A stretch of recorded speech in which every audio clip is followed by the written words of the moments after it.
Hartlike hallo, dis weer tyd vir Ritme Digitaal, of soos my goeie vriend Stefan Joubert altyd sê, en dis sy eie woord wat hy ontwikkel het, ons gaan nou ritmeer, en hierdie is nou die digitale weergawe van ritmeer, so baie welkom, ritmeer lekker saam met ons.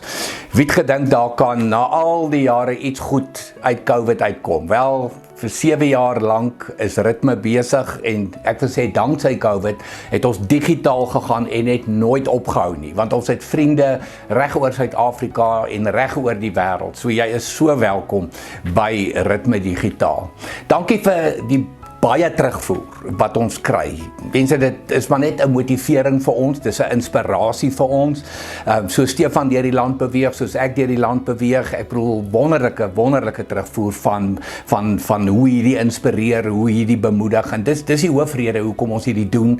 Dis die hoofrede hoekom ons aanhou en nie sommer sal ophou hiermee nie.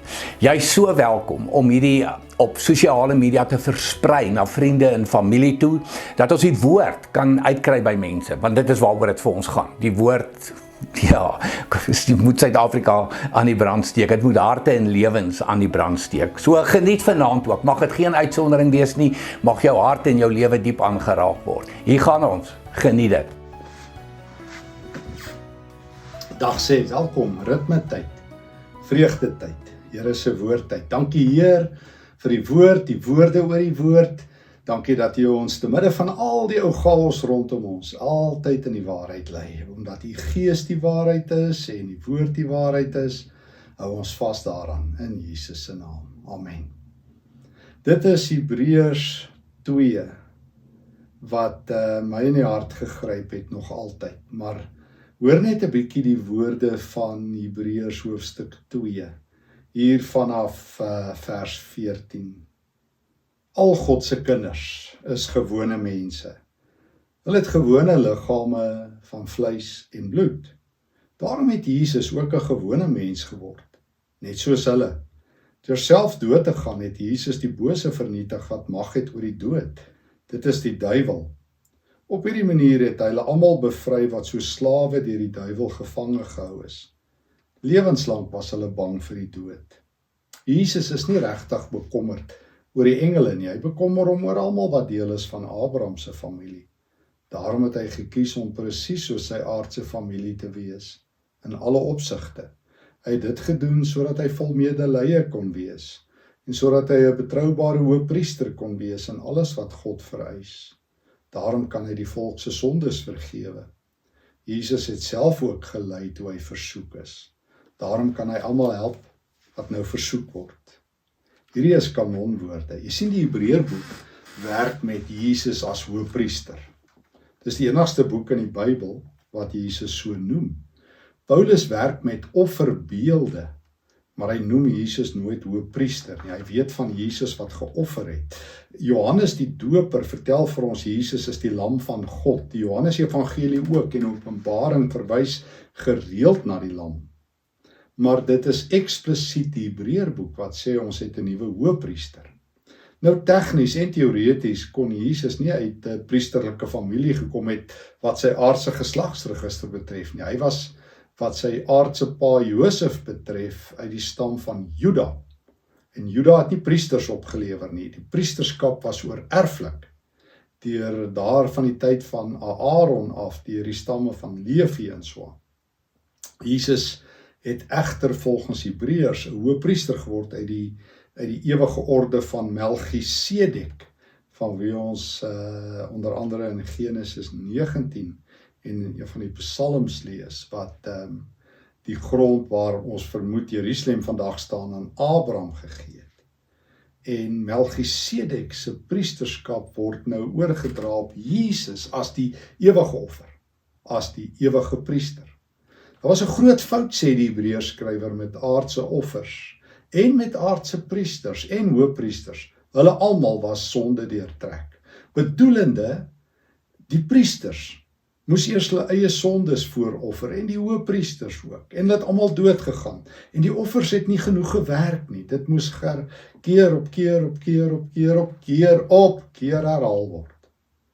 Daar was een hoëpriester nodig sonder sonde, onbevlek, wat eens en vir altyd kon offer. En dis Jesus.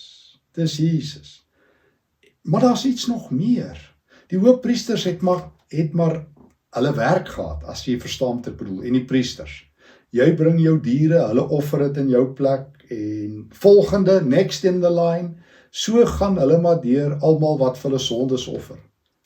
Maar of hulle harte daarin gehad het, en nou kom die Hebreëboek en sê, Jesus het geleer om medelee met mense te hê. Hoe het hy dit geleer? Deur 'n spesiale hoofpriester te wees. Jesus is bekommerd oor mense, Hebreërs 2 vers 16, so lees ek. Maar hy het iets gedoen met sy bekommernis. Hy het dit nie maar net gehou by homself nie. Hy was nie maar net bekommerd nie, soos meeste mense maar net bekommerd is nie. Hy het iets kom doen. Daarom het hy gekies, vers 17, hoor weer, om presies soos sy aardse familie in alle opsigte te wees. Dit het hy gedoen sodat hy vol medelee kon wees. Sodat hy 'n hart het wat invoel en saamvoel en meeleef en beleef wat jy en ek deurgaan. Jesus het self gelei toe hy versoek is. Hy het nooit toegegee nie, maar hy moes tot die dood toe weerstand bied. Ek het by 'n vorige geleentheid, toe ons ook nou die dag by Hebreërs stil gestaan het, verwys na die feit dat Jesus keuses moes maak toe hy op aarde was. Hy is God, maar hy moes kies om sy almag in te perk. Hy kon al sy vyande met 'n woord vernietig het. Hy kon in een oomblik die hele wêreld kos gegee het. Hy kon in een oomblik alle dooies laat opstaan het, alle siekes genees het. Hy kon in een oomblik alles paradys gemaak het, maar hy het nie. Want hy weet ons is in 'n sondige wêreld. Hy moes leer wat dit is om honger te wees, om dors te wees, om self te voet te stap, om soos Matteus 8 vir ons sê, party aande nie eers 'n behoorlike kopkussing te hê nie, as en behalwe die klippe van Galilea en die ander streke. Hy moes leer om nee te sê vir sy almag, toe hy aan die kruis sy vyande kon vernietig, en hy het nie. Hy moes kies om stil te bly. Hy moes die spoeg en beledigings en sweepslaa en verskriklike vernedering van die kruis deurstaan. Hy moes leer deur self te loop, self in ons skoene te loop. Nie net 'n myl nie, nie net 2 myl nie. Jy ken mos die spreekwoord waar die ouens gewoonlik sê, niemand kan iets vir my sê tot hulle 'n myl in my eie skoene geloop het nie. Wel, Jesus het meer as 'n myl, hy het 'n lewe in ons elkeen se skoene gedoen. Hy weet wat dit is om seer te hê. Hy weet wat dit is om verwerp te word. Hy weet wat dit is om home alone te wees. Hy weet wat dit is om misverstaan te word. Hy weet wat dit is om uitgesluit te word. Hy weet wat dit is om in die rug gesteek te word. Hy weet wat dit is om verneder te word. Hy weet wat dit is om oorgeslaan, misgekyk en verkeerd gekyk te word. Hy ken elke moontlike emosie en pyn wat jy en ek beleef het. Om deur ons vriende of soms deur familie, maar soms deur die wêreld misken, misverstaan en uitgestoot te word. Hy weet wat dit is om regtig in jou en my skoene te loop. Dit sê hy het dit aangeleer. Hy moes op aarde 30 jaar kom loop. Dink 'n bietjie daaroor. Met respek gesê. Jesus kon net aangekondig het hier op aarde. Ek is die nuwe hoofpriester, as julle in my glo, is alles reg. Hy kon net 'n mooi lering hieroor gehad het. Maar hy het gekies om 'n offerlam te word. Hy het gekies om te ly. Hy het gekies om vir 30 jaar, voordat hy sy aardse bediening begin het, in ons skoene te loop, om te verstaan. Hy het 'n volledige hoofpriester geword. Vers 18, daarom kan hy almal help wat versoek word. Hy kan almal help. Jy sê niemand se lot is so swaar soos joune nie. Dis nie waar nie, Jesus weet. Jy sê niemand kry so swaar soos jy nie. Dis nie waar nie. Jesus het so swaar gekry. Baie mense sê niemand verstaan hulle nie. Dis nie waar nie. Jesus verstaan. Hy verstaan waaragtig. Daarom het hy mens geword. Dis hoekom hy mens moes word. Hy moes leer om in ons plek te ly. Onthou jy Hebreërs 5 vanaf vers 7? God het Jesus in ons plek laat ly. Hy het hom die aardse pad laat loop. Hy moes hom leer wat gehoorsaamheid is deur sy eie lyding. Daarom het hy volmaak geword. Daarom is hy die bron van ewige verlossing. Daarom het God hom aangestel as 'n nuwe hoëpriester, want Jesus weet, hy ken, hy het gedoen, hy het geloop. En nou die baie goeie nuus van Hebreërs 4 vers 14. Ons het nou 'n groot en 'n magtige hoëpriester. Hy het self deur al die hemelse ruimtes beweeg. Hy is nou by God. Hy, Jesus, is die Seun van God. Daarom moet ons met alles in ons vashou aan dit wat ons oor Jesus bely.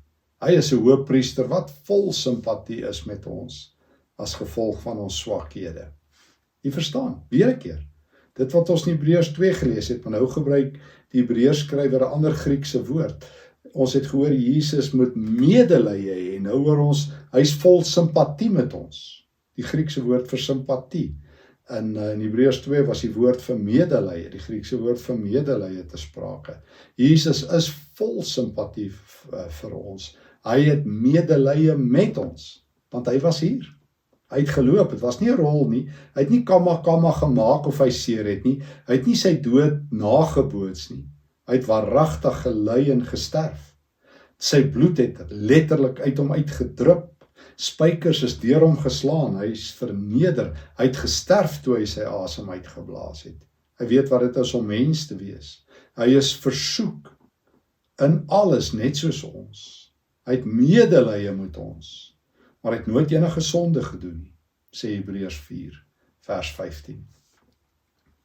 Jy het 'n Here in die hemel wat weet, wat verstaan, wat ken, wat waaragtig en opregtheid kan sê, ek weet wat dit is om in jou skoene te leef, jou lewe te leef. Jy sê 2026 is hard. Jesus weet.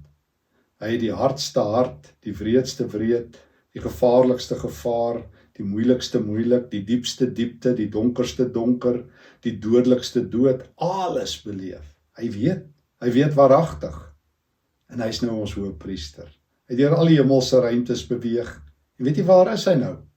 Aan die regterhand van God. Hy het nooit enige sonde gedoen. Uitgesluit die sonde. Maar hy weet wat dit is om nee te sê vir sonde. Om tot die dood toe nee te sê. Hy het met sy eie liggaam betaal om nee te sê vir sonde. Laat ons dan vers 16 van Hebreërs 4 nou met groot vrymoedigheid, met die uiterste groot vrymoedigheid nader kom na ons genadige God se troon toe. Kom nader na God toe. Kom nader na die genadige God toe. Kom met vrymoedigheid nader. Dis alles in een. Hoor weer, kom nader. Kom nader na die genadige God toe. Kom na sy troon toe. Kom met groot vrymoedigheid nader na die genadige God se troon toe. Daar sal ons ontferming ontvang. Daar sal ons genade raakloop.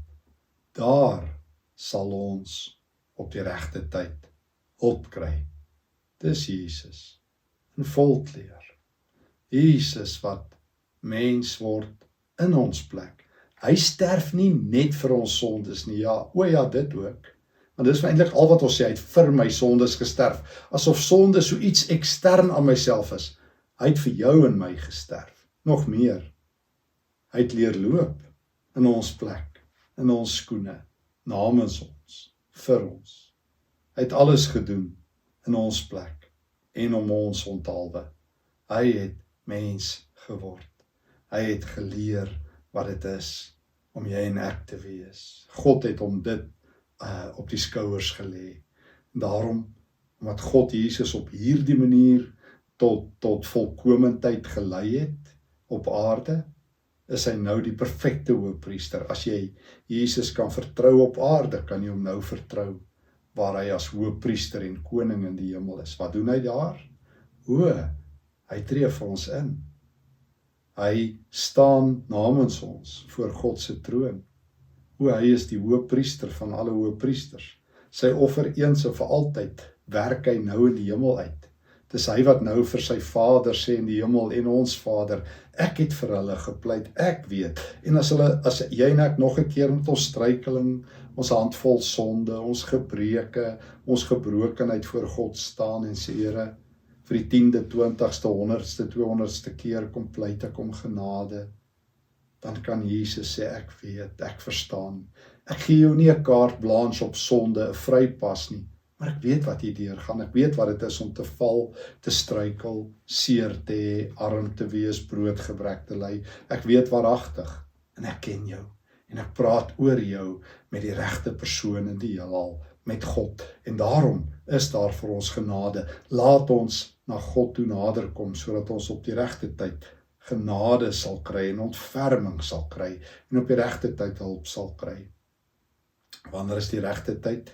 Hebreërs 4 vertel my, Hebreërs 3 en 4 vertel vir my, vandag is die regte tyd, vandag is die dag, vandag is die dag van ontferming. Jy moet maar net teruglees, deur Hebreërs hoofstuk 4, vers 7, God het 'n nuwe dag op sy gesit, 'n nuwe vandag, toe hy deur Dawid gesê het, vandag, wanneer julle God se stem hoor, moet julle nie julle harte verhard nie. Vandag is die Here se dag. Jesus het in ons plek hoëpriester geword, in ons plek gelei, hy is namens ons hoëpriester daar by God, hy tree nou vir ons in met die Vader, daarom moet ons dit waag, om nader na die genadige God se troon te kom, sodat ons op die regte tyd, vandag, genade sal ontvang. Kom ons doen dit. Here, ek tree nader in geloof, ek tree nader om genade te ontvang, ek tree nader omdat die hoëpriester van hemel en aarde aan diens is, Jesus, omdat U aan diens is en nie afdiens is nie, kan ek nou by U, o God, al my sondes neersit. Vergewe my al my oortredings, al my klein geloof, al my dwaasheid. Maak my sterk, Here, rig my op met my swakhede en al, om tot U eer te lewe. Dit bid ek in Jesus se naam. Amen. Baie dankie vir die saamreis hier by Ritme Digitaal. Mag die Here vir jou ryklik seën en ons sien met verwagting uit na volgende week se boodskap. Vrede ook vir jou. Amen. En dis die woord op sy suiwerste, op sy beste, en dis die waarheid wat vry maak. So, dit is al, dis die woord. So, kom ons gaan leef hierdie. Kom ons gaan leef hierdie. Jy is baie welkom om ook vir ons te help met 'n finansiële bydrae, en baie dankie vir elkeen wat gee. Dit is regtig vir ons 'n riem onder die hart, en ook weer daai inspirasie en daai motivering wat ons het om die in-persoon by King Price te doen. So as jy naby Pretoria is, onthou dit, in-persoon Sondae 6uur by King Price by Menlyn Myn. Jy wat ver sit, dankie dat jy ons help om die in-persoon en digitaal moontlik te maak. Volg die sosiale media, die Facebookblad, Instagram, die YouTube kanaal, stuur die aan vir familie en vriende, en ek hoop jy het 'n verskriklike lekker en 'n geseënde week. Totsiens.